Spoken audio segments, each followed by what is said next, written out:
Welcome back, or welcome to Sexy Business Podcast. I'm your host, Eisve. And I'm Karolina. Thank you guys for joining. And today we have a returning of our guest, Ana Dorada. She is a sex and couple therapist. So thank you for coming back to us again. Oh my God, I'm back. Thank you for having me here again. So honored and grateful to be in your presence, guys. I'm part of this wonderful space. Oh, that's so nice to hear. Okay, so today's topic is actually a deep one. And I think it's nothing that is easy to talk to any of us. It's sexual trauma. And it's something that is still like strikes me. I just came back from Mexico and, I was stopped in the street and they had this initiative and they said like, oh, do you know that women here in Mexico, 7 out of 10 experience abuse? And like in Europe, I think it's like every third woman. So still the numbers are like so up there. And I still feel there's so much shame, blockage, like if that happened to like talk it out, work it out. And you as a sexual therapist, how do you see we as women like come with these issues to you? Because I have worked on that a lot myself. I have sexual trauma, and I just want to hear more of what comes to you from people. Okay, like you mean how do people approach it when they come to therapy? Yes. Yeah. Okay. Yeah, well, as I mentioned in the last episode, unfortunately, we live in a world where around 1 of 3 of women have encountered any sexual abuse or sexual trauma somehow. And yeah, that's such a big number. So for sure, it just affects the daily lives of so many women. So when they come to therapy, a lot of them come with a big feeling of shame, I would say. That's the main thing. Or just like confusion, because I think like a lot of times it's just a lack of understanding, like also like what happened to you? Why did this happen? What do I do with this? Also, what do I do with it now? What am I supposed to, how am I supposed to move on? Or like to trust somebody again, or just a lot of anger as well, or suppressed anger, because as you know, a lot of women were not allowed to feel anger. Like, not like that sounds weird, but people are probably gonna say like, what do you mean you're not allowed to feel like? Obviously, like we are allowed, but we live in a society where it's frowned upon more for women to show anger, or to not be happy and smiley all the time. So obviously, a lot of victims also, they don't even know, like they don't even understand what happened to them, or they discover it by talking to it in therapy, because sometimes you suppress it, right? You suppress it for so long because your brain is just trying to protect you. So you kind of like forget about it. Well, you don't forget about it, right? Your body always keeps the score, remembers. But so when they discover and they dig deep into it, sometimes they're like, oh my God, I lost so much time, right? And that feels also very frustrating. Even though it feels healing, it feels like, why am I dealing with this right now, after all this time? Like, why not? I didn't dig into this before. And what I will always say is like, treat yourself with grace. Like, be happy and grateful that like you are so strong enough to be able to want to deal with this. And if you don't feel like you don't want to deal with this also right now, take your time. Like, this is your life, and you have to go at your own pace. You're like it's in your hands to take yourself with grace, and be careful with your feelings and what do you need. Yeah. I think this is so real what you mentioned, the confusion part, and to even understanding like, is it actually real? Because in a sense, as you said, for some reason we're kind of like taught to tolerate some things, harassment, some comments, some sexual comments, and we kind of like normalize, it's just like we brush it off. And from my own personal experience, from other people's experience, like as you said, like it creates so much like anger. And even what we covered in one of the episodes, like the toxic bonds, we think that like, oh, it's not as bad or something, like it could be even worse. And we kind of like stay within that realm for quite a while, thinking that like, maybe that's how it is, which is scary to think that way. But there are women who are like, experiencing sexual trauma repeatedly. But now we are more focusing on the ones who are like, oh, I'm embracing this. It happened to me. I want to look more into that. But why does the person who've been through that, and I've dealt with sexual trauma, and it was like there was guilt and shame, and I was like, for many years I was thinking, why? This thing happened to me. Why does it give that sense of like heaviness and like the person, the victim, or like however like you're gonna call the person, why we shame ourselves when that thing happens? So I was talking to a colleague actually the other day, and she said something that struck me, which is that blaming yourself is sometimes easier than blaming the perpetrator. And that's a very powerful thing. It's very sad because women, sometimes we learn to always take the blame on everything. That's always easier than to accept that you're a victim, because nobody actually wants to call themselves a victim. Like, it's not a nice tag to have. And also sometimes women, they feel like they failed somehow, like I failed to protect me. I failed sometimes as a child. Like when you're a child also, you tend to think everything's your fault. So if it happened to you in that time, you always you tend to think you did something wrong, right? Or actually the perpetrators sometimes make you feel like it's your fault, like you asked for it, like so many things. You may believe in that. And well, yeah, definitely, I think shame needs to change sides. Like Giselle Pericot said, I completely agree with that. She's a victim, that she has spoken, a French victim, and she said like her big phrase was shame needs to change sides. Right. Yeah. Wow, that's so beautiful.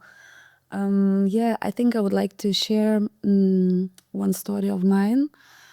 It happened last year, actually. So basically, I think, as you say, like we tend to blame ourselves, but also I think when we share, it's the feedback we get. So after this happened to me, I was actually thinking, oh, should I share it with everyone else or not? But I think I will do it now. For some people would say, oh, nothing bad happened, but for me it was a big thing, actually. I was very closed for like a month or two while I was working through this thing. So basically I decided to go on to the festival, and there was no direct connection for me going from my country, from Lithuania to Romania. And I decided to take a bus because it was kind of last minute and everything. So anyway, I took a bus, and to go from Lithuania to Romania, it was like 2 days nearly, a day and a half. So one way I went, the trip was smooth and everything was fine, but the accident happened like on the way back. So basically, when I sat in Romania, we were leaving in the evening. So that means, I was getting ready to go for a sleep in the night. And so I thought, okay, it's gonna be in the bus, it's a summer, it's hot. So I was putting like a simple t-shirt, and I put like shorts, because I thought I'm gonna be sleeping, I have a blanket with me and stuff. So I wanted something comfortable, And what happened that in that bus, basically I got a ticket, for example, from point A to point whatever B, but there is some stops in between where people are changing, So at the beginning, beside me, there was a space. There was no people sitting beside me. Then at one point, there was a guy sitting. And then there was at night time, around maybe 2 o'clock, that we stopped, and that person who was sitting beside me left, And I was like, oh, that's great, because I can lie down between two chairs. But from the beginning, at the back of the bus, I was kind of more in the middle, towards the back, but not completely in the back.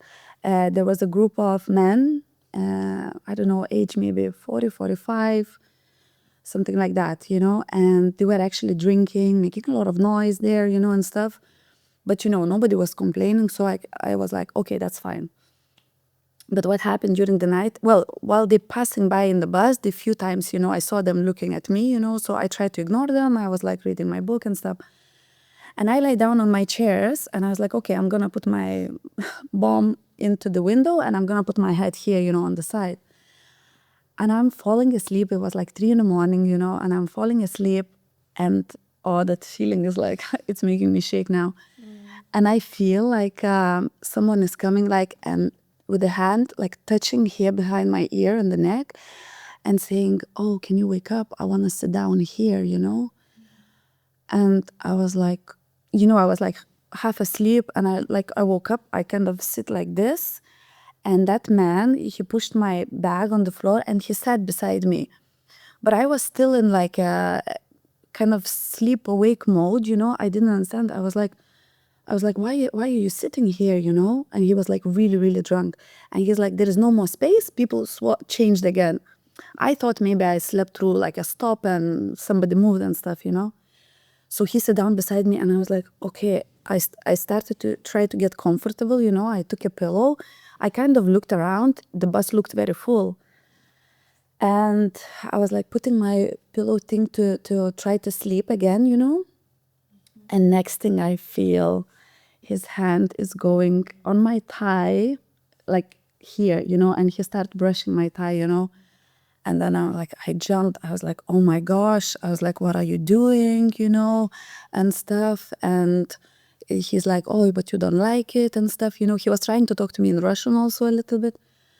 And I was like, oh my gosh, this is not okay. And I'm trying to get out of the seat. And he is like, not letting me, you know, like, where are you going? And it's a night. Everyone is sleeping. Absolutely everyone around is sleeping. And my panic kicked in, you know. I was like, oh my gosh, what to do, you know? And I was like, excuse me.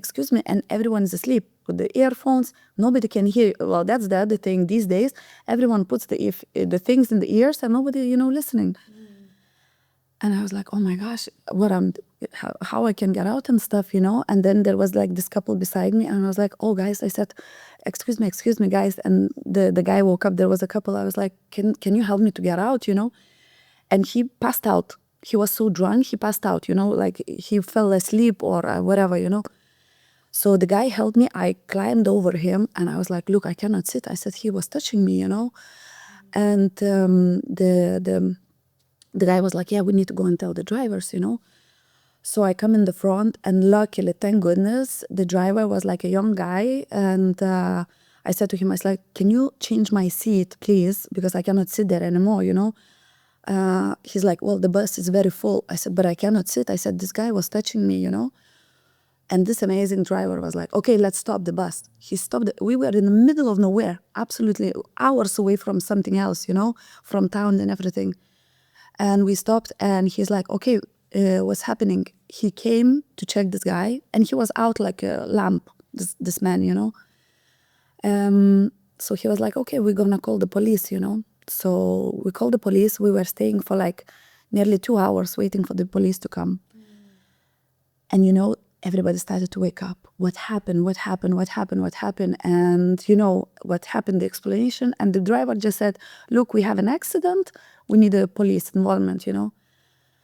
And I could feel the tension of everybody. It's like, what happened, you know. And I explained that situation to that couple, you know.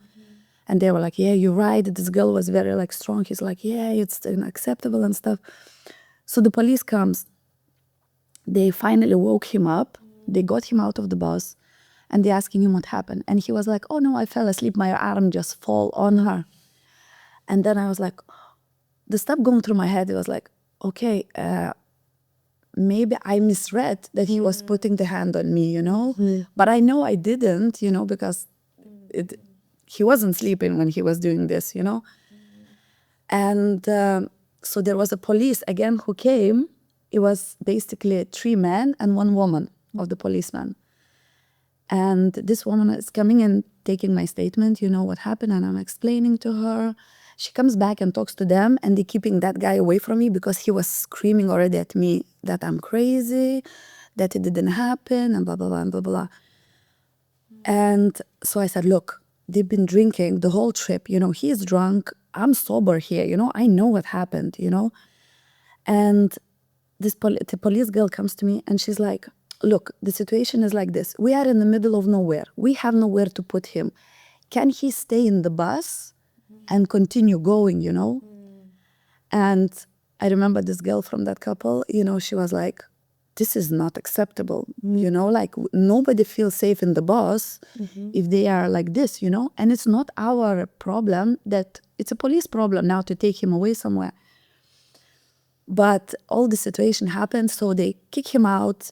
We continued the journey. I was so grateful for the bus drivers to take into account the situation, because the final say was the bus driver. He wants to continue with this guy in the bus or not. It wasn't my say anymore, you know? So the situation unrolled like this. Anyway, I come back home and I'm trying to tell the story to my closest people. So what do I hear? Why did you take a bus? Why did you dress up with the shorts in the bus? You know, and oh, next time you should be taking a flight. Or for example, why did you not say anything earlier when they were drinking? Why did you wait to the point, you know?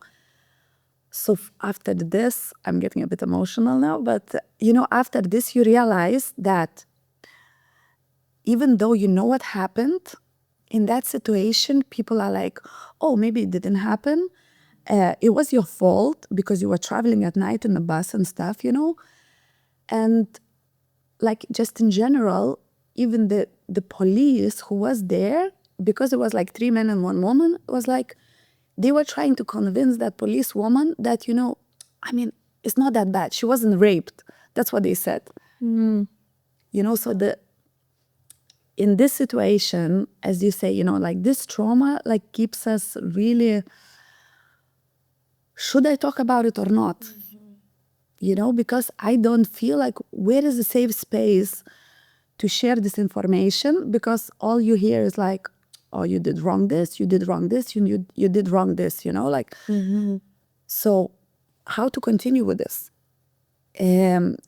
Obviously, I contacted my psychologist for that, you know, but is there any other help where you could go with these things, you know, like, I don't know, like it was even scary to share to your closest family this, you know. I didn't talk to anyone else. I shared after that, maybe after a couple of weeks, with my 2 friends about it, you know. But like, this is trauma, no? Of course. Yeah. And I do feel like we tend to kind of like, why can't we name things what they are? Sexual trauma, sexual harassment. Why do we minimize it? Well, yeah, I think it has to do with what I mentioned before, that it's hard for women to not blame themselves, to not feel ashamed, to not take responsibility, to take space, to make others feel uncomfortable, because, you know, like you can think like, oh, this story may make somebody uncomfortable, so what should I say?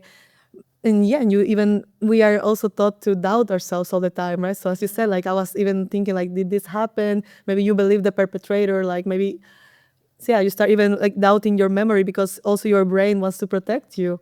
And your brain might create like another story for you to not have this trauma. It's the way the brain tries to protect you, but in the end, it will stay in your body. And I always say like, what you don't heal, it will accompany you and for the rest of your life, or it will actually lead your life sometimes.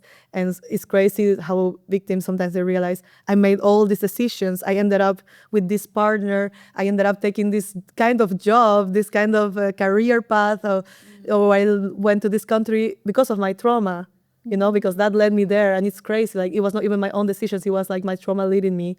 So that's why I think it's just so important to go to therapy to start with.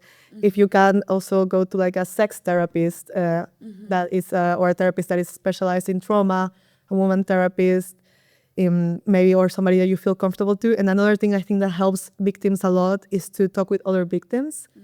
Obviously in like a right space, but I have seen like a lot of circles where victims get together. And I think this should be really encouraged, because seeing that others went through the same thing can always help release the shame, and to share that with somebody who understands somehow, because they had the same thing. I think it can help a lot.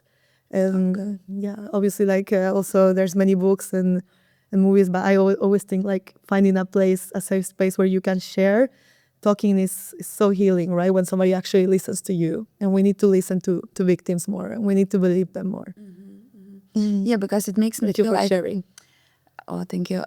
Because it makes me feel like I'm sharing this, and then people saying, "Oh, it wasn't that big," you know. So where is that line that it's big or it's small, you know? And should we only share what is really, really big, or this is already big?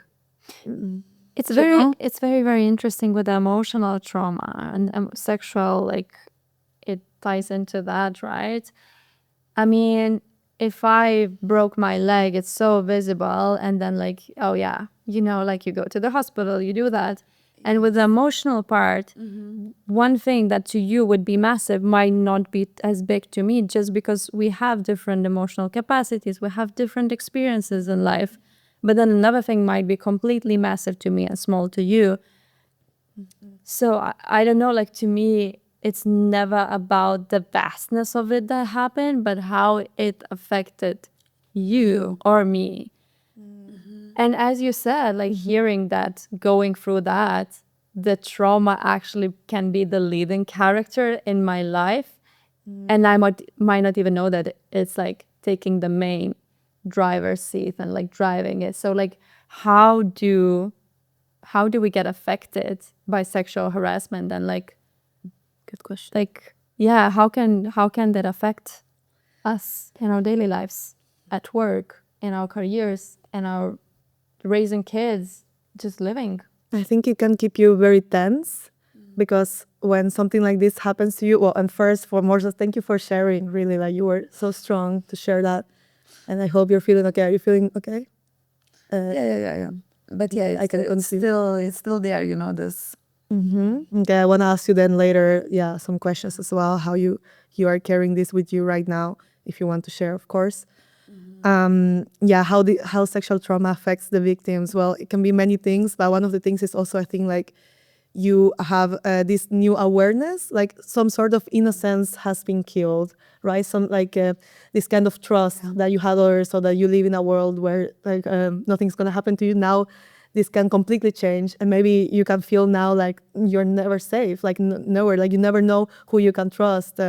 You don't know if a colleague is going to do, and it doesn't have to be sexual, right? But it's kind of like this innocence has gone away. Maybe like a colleague will betray you, or your partner will betray you, or yeah, you don't know how to move with life. There's also, I think, a dirty thing associated to it. Like a lot of victims I have seen, like they feel dirty, or also like with sex, like they carry this tension or this stress. And obviously, as I said, pressure and stress is the enemy of pleasure. I would say pressure is the enemy of pleasure. So if you feel like this weird pressure, like that you don't feel like you want to have sex, but you feel like you should, but actually you don't like the emotions you have associated with it or with sexuality, then yeah, obviously it's gonna be hard to relax and to feel libido or to want sex. It can happen, or the opposite, right? A lot of victims I see, like some of them they hide. They hide because like also they have this message of like, what am I, right? Am I just a body in this world? Am I just like a piece of meat that moves to this world? So like I don't want to live like this. So they hide themselves. Or a lot of them is the opposite, right? Like they show themselves more, like they expose themselves to negative also experiences, more negative experiences, because it's a way of kind of saying like, I actually wanted this, you know, like I am empowered, like I accept this is mine and this is what I want, you know. But it's also like just a mask, and usually is not good in the long term as well. Yeah. This is beautiful what you said, because I do felt like after this incident that I did not want anyone to touch me. Like I'm not even talking through partners. I'm talking, I didn't want anyone to hug me, even like my family, like, or my children coming and hug me. I just did not want anyone to touch me, you know, like, and it's true. You carry this for a while, you know, because it's, even though after you processing that, okay, it happened, you know, this and that, but still it stays in the body, as you said, you know, like you still, it doesn't make you feel comfortable. And yes, it is my fear. I remember I had to travel back to, after this accident, in 2 weeks, I had to travel back from Lithuania to Barcelona by car with my kids. And I was like, how am I going to do it? I was stressing so much. I was worried to travel, where before I didn't have that fear. I drove from Barcelona to Vilnius, not a problem, you know. But on the way back, I was like so intense. And even when we stayed in the hotel, I was like, is the door locked? Are we safe here? Is it a nice hotel? What kind of people are staying in this hotel, you know? It did affect me so much. I didn't even think it would, but it did, you know? And I think in that moment, I think I should have, what I would do next time, I'm talking about like sharing. I would probably not tell the same people straight away, the ones I chose to tell, because it was my closest family members, you know? I know they were worried and stuff, but the the feedback they gave me, you shouldn't go, or you shouldn't do this, or you should have not do this, or be happy you weren't raped and stuff, you know, it wasn't helping in that moment at all. At all, you know. And I think probably a lot of other victims feel the same way, that, you know, they are more like judged, oh, you did something wrong, rather than, you know, like I really liked what Anna said in the beginning, the shame has to be changed, you know. And in this case, I didn't feel that it was changed. It was all on me, you know. So yeah. Yeah, I loved what Anna said about the innocent part, because like your trauma is like, it happened like very freshly. Like mine happened over more than a decade ago.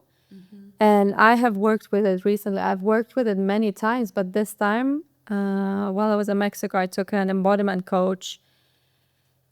And I went way, way deeper into that. And my experience was that I was having a relationship and I was having my first sexual interactions. And then, like, I had forced sex on me.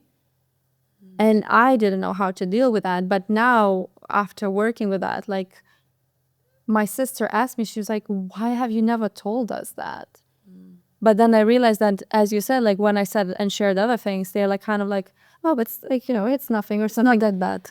I think it's just because we don't know how to react to those things. You know, it's like, to me, I didn't know how to react, because to me, it was like out of my world. I was like, it's not even, as you said, like my brain was fighting it. I was like, it's not real for many, many years. And then I had to like unlock it and understand that my body's keeping the score. So I either deal with it and like, you know, heal my trauma, or I'm gonna be driven in some patterns that I don't even understand why I'm keeping like ending up in the same loops. So that's why I was like, okay, I want to put finger on this.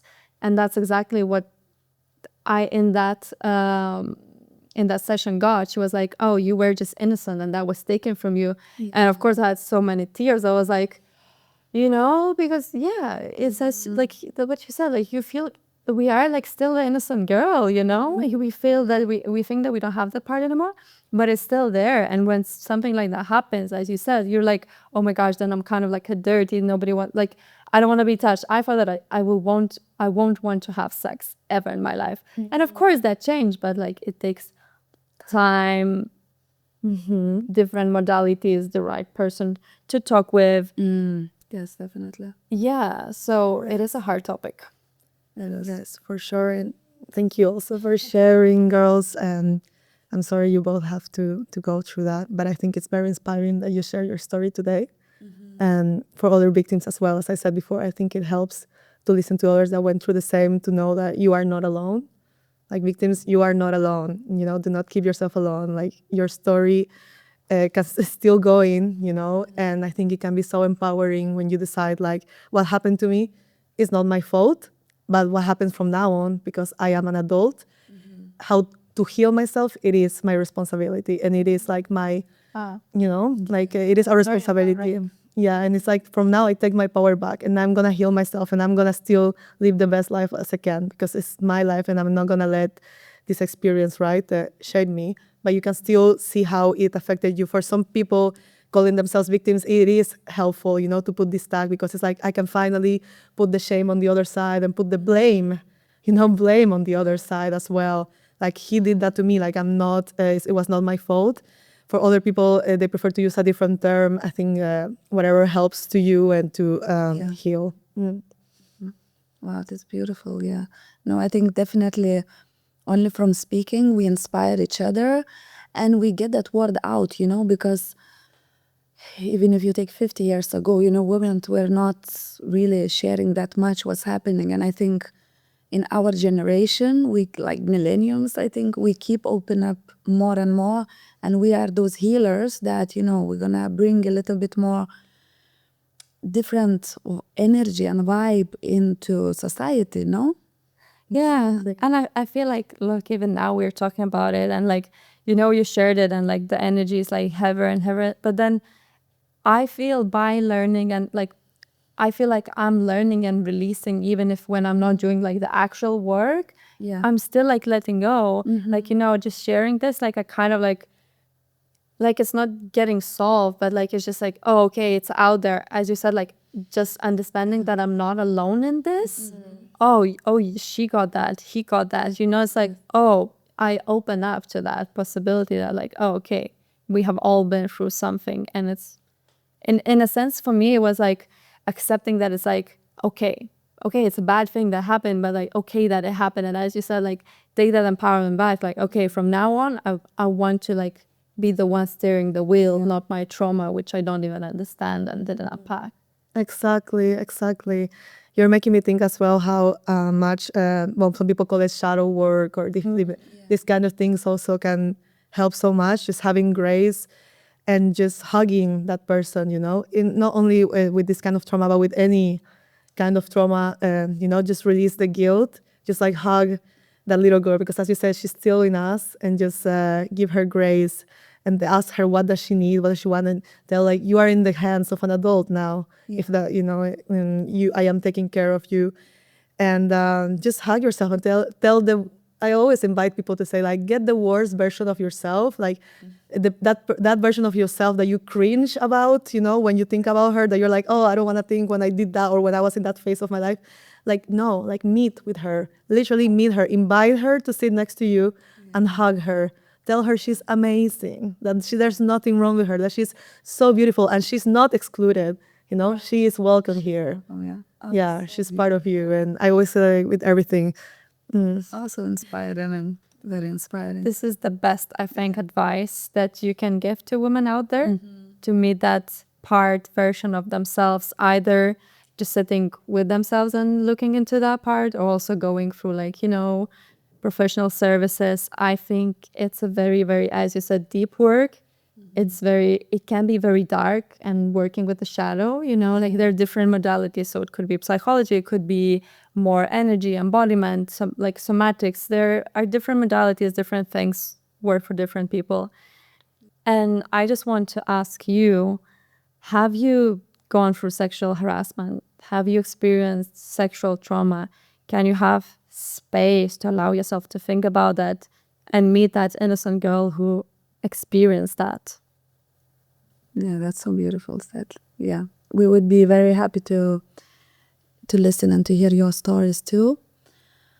And yeah, I think this topic was quite heavy, but we need to talk about heavy stuff also. You know, it's not always flowers and amazing things and stuff. You know, some days we need to look at that other girl that we don't want to see, as Anna mentioned, you know, that part of ourselves who we try to ignore more, you know. And I think today's podcast was about that, you know, looking at that other side and that other girl and helping ourselves. I want to say big thank you, Anna, for joining us today. Thank you. It's so beautiful always to have you here. And yeah, thank you for all our listeners. Please subscribe, follow us. And yeah, we always are looking forward to the next podcast and to the next topics that we're going to discuss. And yeah, that's it, I think. Thank you so much. Thank you. As we say in Spanish, a la orden. You know what I mean? So we are here to serve you. Exactly. Thank you. Beautiful. Thank you.